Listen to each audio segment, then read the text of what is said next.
ನಾನು RJ was, IMD India meteorological department ಹವಾಮಾನ ವಿಭಾಗ ಇದರಲ್ಲಿ ಕೆಲಸ ಮಾಡ್ತೀನಿ.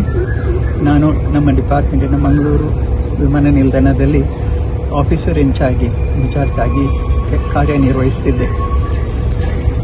ಅಂದು ನಮ್ಮೊಬ್ಬ ಸ್ಟಾಫ್ ರಜೆಯಲ್ಲಿದ್ದ ಕಾರಣ ಅವರ ರಾತ್ರಿ ನೈಟ್ ಡ್ಯೂಟಿಯನ್ನು ನನಗೆ ಮಾಡಬೇಕಾಯಿತು. ನಾವು ಪ್ರತಿ ಅರ್ಧ ಗಂಟೆಗೊಮ್ಮೆ ಹವಾಮಾನ ವರದಿಯನ್ನು ಕಂಟ್ರೋಲ್ ಟವರಿಗೆ ಕೊಡುತ್ತೇವೆ.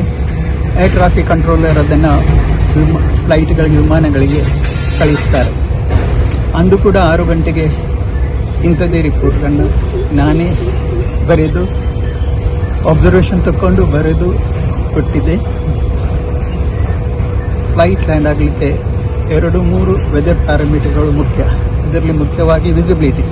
ಅಂದು ವಿಸಿಬಿಲಿಟಿ 6 ಕಿಲೋಮೀಟರ್ ಇತ್ತು, plus cloud base 1500 feet view ಮತ್ತು 2000 ಫೀಟ್ ಸ್ಕ್ಯಾಟರ್ಡ್, ಅಂದರೆ 1 ಒಕ್ಟ ಮತ್ತು 3 ಒಕ್ಟ 2 ಲೇಯರನ್ನು ಮಾತ್ರ ಕೊಟ್ಟಿದ್ದೇವೆ. ಬಾಕಿ ಏನು ಅಂಥದ್ದು ವೆದರ್ ಇರಲಿಲ್ಲ. ಅಂಥದ್ರಲ್ಲಿ 6 ಗಂಟೆ ಆಗಿ 3 ನಿಮಿಷದಲ್ಲಿ ಇದೊಂದು ಫ್ಲೈಟ್ ಕ್ರ್ಯಾಶ್ ಆಯಿತು.